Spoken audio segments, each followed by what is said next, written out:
The kick knocked the air from my lungs. I tasted blood. Through blurred vision, I saw my ex-boyfriend pulling back his foot for another strike. "Brandon, please," I choked out. "Don't kick me again." 50 rich people in that restaurant just stared. Then I heard footsteps, slow, deliberate, and a voice that made the room freeze. "That's enough. What you're about to hear will shock you. This is the craziest day of my entire life. Before we start, smash that subscribe button because this story has twists you won't believe." I'm Daisy, and this is my story of betrayal, revenge, and unexpected love. You know that feeling when you're finally getting your life together? When you've escaped your past and you're building something new? That was me 6 months ago. I'd left my small hometown, left behind all the toxic memories, and moved to the city. No looking back, just forward. I got a job at the Grand Pearl, this beautiful upscale restaurant with crystal chandeliers and marble floors, the kind of place where celebrities ate and business deals worth millions happened over dessert. I loved my crisp white uniform.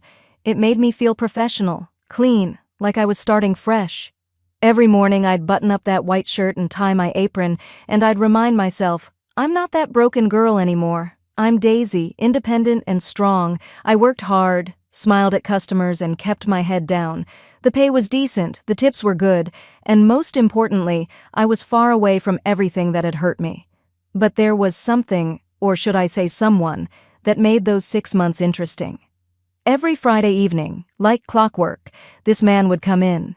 He'd sit at the corner table, the one partially hidden by the large indoor plant. He always wore simple clothes, nothing fancy. A worn leather jacket, regular jeans, sometimes a plain gray sweater. But there was something about him. He was handsome in this understated way, strong jawline, kind eyes, probably in his early 30s. And he always watched me. Not in a creepy way, but in this intense, thoughtful way that made my heart beat faster whenever I served his table. He'd order simple food, grilled chicken, pasta, sometimes just coffee and pie, but he'd leave $100 tips every single time. My coworker Sophie thought he was weird. "That guy gives me strange vibes," she'd say. But I felt differently. There was something magnetic about him, something safe. We'd lock eyes sometimes, and I'd feel this electric connection I couldn't explain, but I never asked his name. He was just the mysterious Friday regular. Mr. Harrison, according to his credit card. The restaurant manager, Mr. Patterson, was the opposite of mysterious. He was obviously terrible. A middle-aged bully who treated the staff like dirt but worshipped wealthy customers. He ran that restaurant like a tyrant, barking orders, humiliating servers in front of guests, and playing favorites with anyone who had money. Sophie once told me she suspected he was involved in something shady, the way certain VIP guests would have private meetings in the back section, the way cash would exchange hands. But we were just waitresses. What could we do? That Friday started like any other. I put on my white uniform, tied my hair back, and headed to work.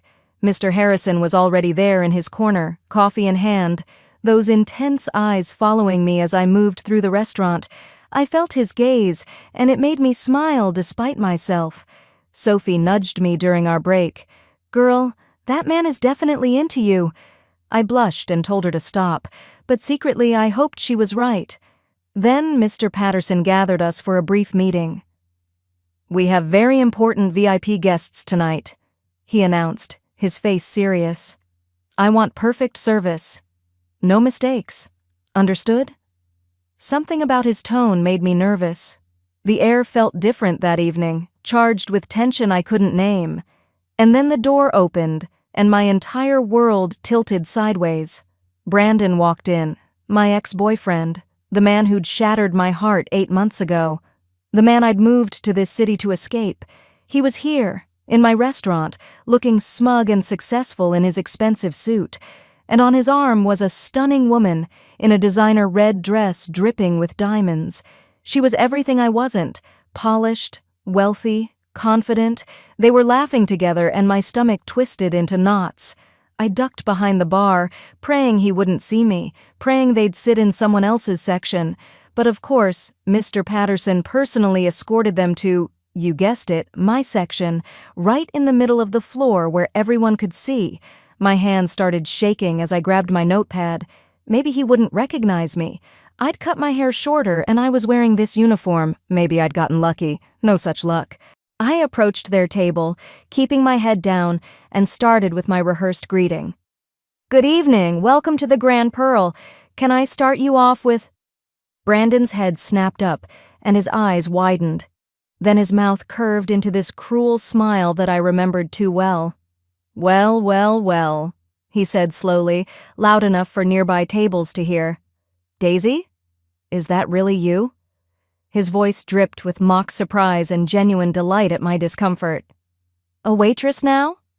Wow, you've really downgraded."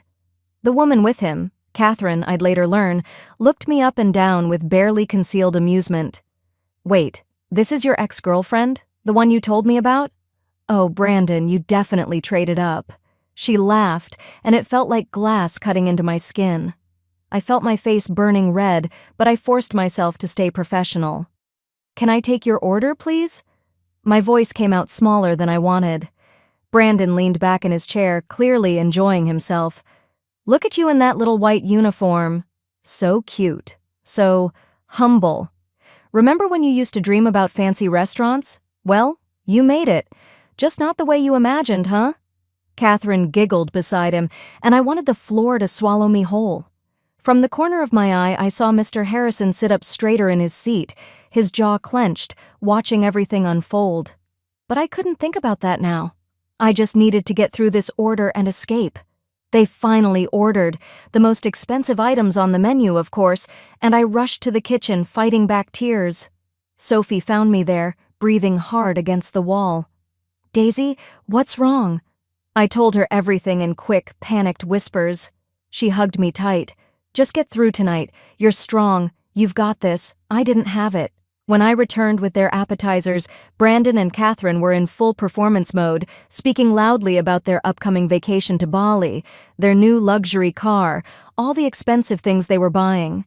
Every word was designed to make me feel small, and it was working. Then came the main course. I carried the tray carefully, mushroom soup for Catherine, steak for Brandon. My hands were shaking, but I had it under control. Until I didn't. As I approached the table, Brandon suddenly pushed his chair back without warning. I tried to adjust, but Catherine's designer purse was on the floor right in my path. My foot caught on it, and everything happened in slow motion. The hot soup flew through the air and landed directly on Catherine's expensive red dress. She screamed like I'd stabbed her. "My dress! My $8,000 dress!" The entire restaurant went silent. Every head turned toward us. My heart stopped beating. I'm so sorry, I stammered, grabbing napkins, trying to help. "It was an accident, please." Brandon shot up from his seat, his face twisted with rage. "An accident? You did this on purpose. You're jealous." He grabbed my arm so hard I gasped. His fingers dug into my skin, and for a second I saw real hatred in his eyes. "Brandon, please, I didn't—" I tried to pull away, but his grip tightened. "You pathetic, jealous little—" He shoved me hard against the wall. My back hit the hard surface, and pain shot through my spine. I stumbled and fell to the floor, my white uniform getting dirty against the restaurant carpet. Customers gasped, but nobody moved to help. Then Brandon did something I never thought he was capable of. He kicked me. Hard. Right in my stomach. The air rushed out of my lungs and I curled up in pain, tears streaming down my face. "Brandon, please," I choked out, looking up at him through blurred vision. "Please don't kick me again." He raised his foot, preparing to kick me once more, his face contorted with anger. Catherine was still screaming about her dress, Mr. Patterson was rushing over, and I was on the ground begging my ex-boyfriend not to assault me in front of dozens of witnesses. This was my nightmare. This was rock bottom. And then I heard it. A voice, calm but carrying unmistakable authority. "That's enough." Mr. Harrison stood up from his corner table. Every eye in the restaurant shifted to him. He walked toward us slowly, deliberately, and something about his presence made the entire room hold its breath. He wasn't tall and intimidating, but there was power radiating from him that made even Brandon hesitate. "Who the hell are you?" Brandon snarled, though I noticed his voice wavered slightly. "This is none of your business. Get lost." Mr. Harrison didn't respond to Brandon. Instead, he looked at Mr. Patterson, who had just arrived at the scene. "You're going to help her up?" "Now." Mr. Patterson's face flushed. "Sir, I need you to return to your table. This situation is under control." "Under control?" Mr. Harrison's voice was quiet, but it cut through the room like a blade. "A man just physically assaulted your employee, and you think it's under control?" But Mr. Patterson had already made his choice. He turned to Catherine, wringing his hands. "Miss Catherine, I'm so terribly sorry. We'll pay for the dress, of course. Please, let me get you—" Then he turned to me, still on the floor, and his voice turned cold. "Daisy, get up. You need to apologize right now. I couldn't believe it. I was the victim here, and he wanted me to apologize." "I said get up." Mr. Patterson yanked me to my feet, ignoring my wince of pain. "Apologize to these guests immediately or you're fired." Brandon crossed his arms, smirking. "Yeah, Daisy. Apologize. On your knees, like you should be."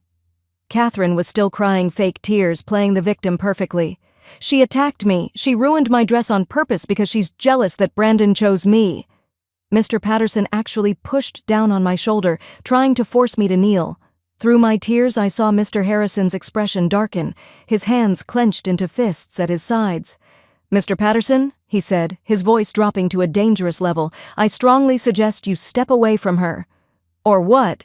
Brandon laughed. "What are you going to do, poor boy? You can't even afford a decent jacket. Security!" He snapped his fingers.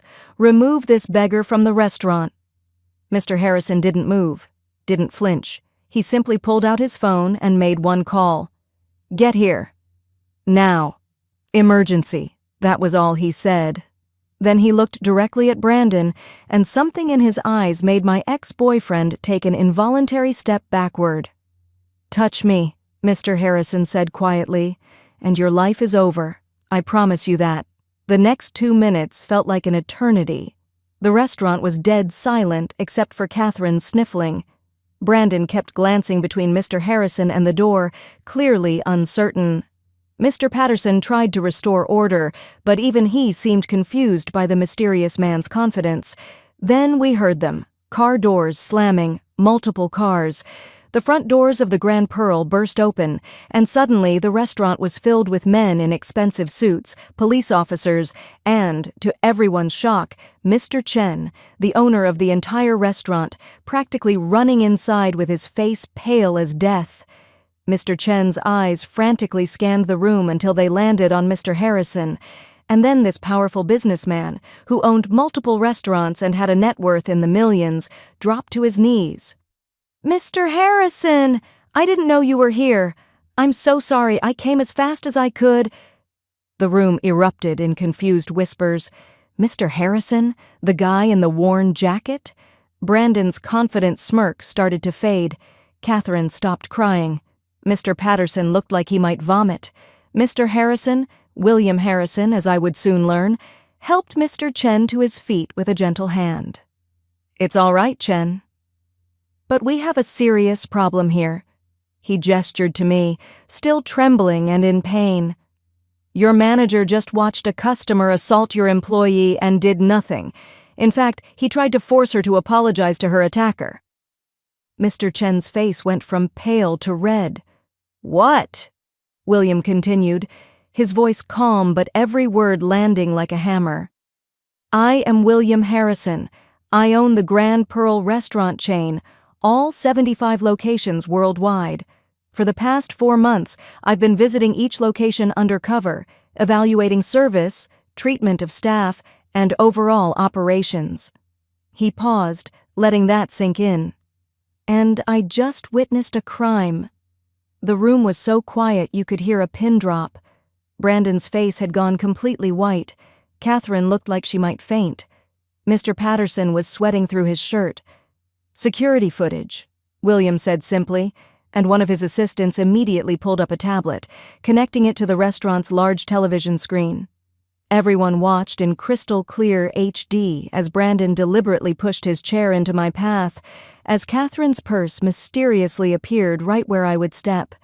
As the accident happened, as Brandon grabbed me, shoved me, kicked me, as I begged him not to kick me again, as he prepared to kick me a second time, the evidence was irrefutable.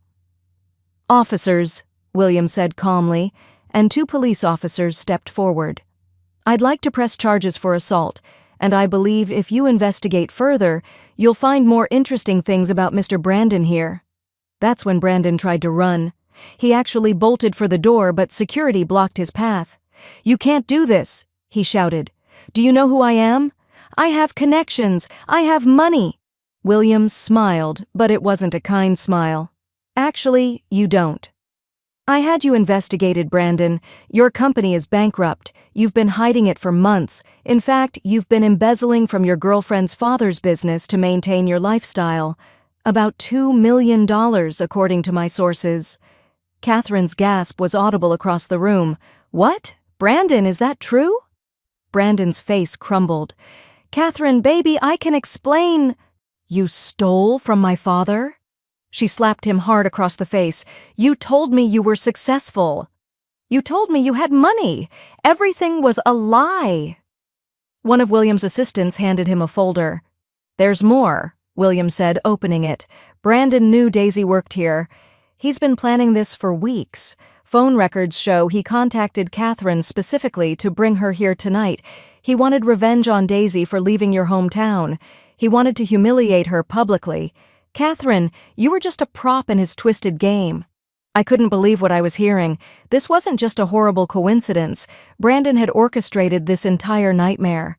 Catherine was crying real tears now, realizing she'd been used. The police moved in, handcuffing Brandon as he struggled and shouted threats that rang hollow. Then William turned to Mr. Patterson. "And you," he said coldly. "You knew about Brandon's embezzlement, didn't you? He's been using your VIP section for his illegal activities. You've been taking bribes to look the other way."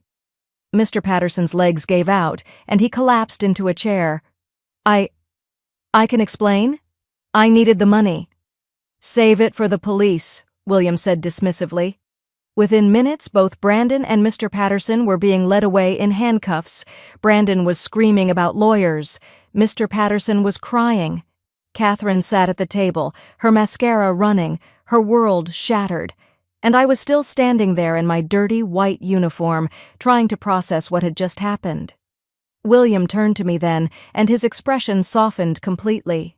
He walked over slowly, like he was approaching something fragile. "Daisy," he said gently, "are you hurt? Do you need medical attention?" His kindness after all that chaos broke something in me. I started crying, really crying, and he carefully, respectfully put a hand on my shoulder. "It's okay. You're safe now, I promise." "Why?" I managed to ask through my tears. "Why did you help me? Why did you do all this?" He smiled, and it was the warmest smile I'd ever seen. "Can we sit down?" "I think you deserve the truth." We sat at his usual corner table, the one where he'd spent every Friday for 3 months. Sophie brought water with shaking hands, staring at William like he was a celebrity, which I was beginning to realize he kind of was.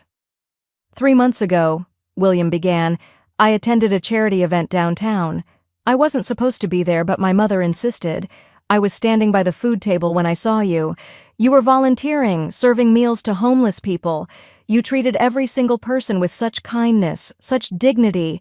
I watched you kneel down to talk to an elderly man at his eye level. I watched you give your own jacket to a cold woman, and I thought, I need to know this person. My heart was pounding. "You've been coming here because of me?" "Every Friday," he admitted. "I told myself it was for the Undercover evaluation, and that was part of it. But really, I just wanted to see you, to watch the way you treated people, the way you smiled even when you were tired. I've met thousands of people in my life, Daisy, but you're different. You're genuine. You're kind. You're beautiful inside and out." I didn't know what to say. This handsome, powerful billionaire had been secretly in love with me? "I never approached you because of who I am," he continued. Women treat me differently when they know about my money. They see dollar signs, not me. But you? You never knew, and you still treated me with respect. You remembered I liked my coffee black. You always asked about my day. You saw me as a person, not a bank account. I felt it too, I whispered. Every Friday, I looked forward to seeing you. I didn't know why, but I felt this connection. He reached across the table and gently took my hand. I'm sorry I didn't reveal myself sooner. If I had, maybe I could have prevented what happened tonight. You saved me, I said firmly. You stood up for me when everyone else looked away. You didn't have to do that. Yes, I did. His eyes were intense. Because I care about you, Daisy. I have for months. Before I could respond, the restaurant doors opened again, and an elegant older woman swept in, her heels clicking on the marble floor. William! What on earth is the emergency? She stopped when she saw me, her eyes taking in my tear-stained face and dirty uniform. Mom! William stood up. This is Daisy. Daisy, this is my mother, Eleanor Harrison. Eleanor's expression immediately softened. She rushed over and, to my complete surprise, pulled me into a tight hug. Oh, sweetheart. William told me what happened. Are you all right? I nodded against her shoulder, overwhelmed by kindness from these strangers who felt like so much more. I was a waitress once, Eleanor said, pulling back to look at me. Worked doubles, dealt with terrible customers, had managers who didn't care. I know exactly what you went through tonight. No one deserves that treatment. She turned to her son. You did the right thing, William. One of the police officers approached our table. Mr. Harrison? We found something on Brandon's phone you should know about. He showed William the screen and his jaw clenched. What is it? I asked nervously. William looked at me with a mixture of anger and pity. Brandon has been planning this for over a month. He tracked you down after you left your hometown. He researched where you worked. He contacted Catherine specifically because she's wealthy and would make you feel inferior. Tonight wasn't random, Daisy. He deliberately orchestrated everything to humiliate you as revenge for leaving him. The officer nodded.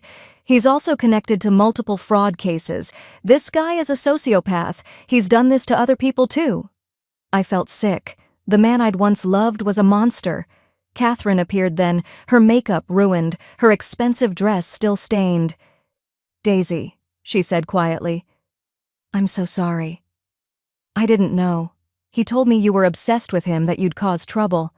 He set this whole thing up. She started crying again. My father lost $2 million because I trusted that man. William stood up. Miss Catherine, I'll help your family recover the money. I have resources and connections. Brandon will face justice and restitution will be part of his sentence. Her eyes widened. You'd do that? After how I treated you? After how I laughed at you? I'm not doing it for you, William said honestly. I'm doing it because it's right. Your family are victims too. That night ended with police statements, insurance claims, and William's lawyers swarming the restaurant. Sophie kept hugging me, crying happy tears that I was okay.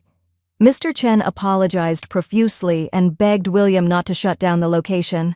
Other staff members who'd witnessed everything thanked William for standing up for the little people. But the moment that mattered most came when everyone else had left. It was just William and me sitting at that corner table one more time. Daisy, he said softly, I have an offer for you, but please don't feel pressured. You can say no. Okay, I said nervously. I want to offer you a position as regional manager. You'd oversee multiple locations, help implement new staff protection policies, make real changes in this industry. The salary is $150,000 a year, plus benefits, company shares, and a housing allowance. You'd also get an apartment in one of the luxury buildings downtown. I couldn't breathe. That kind of money was beyond my wildest dreams. But more importantly, he continued, and his voice became uncertain for the first time that night, would you have dinner with me? A real date, not as customer and waitress, but as William and Daisy? Because I've been falling in love with you for 3 months, and I'd really like the chance to see where this could go. Tears streamed down my face, but this time they were happy tears.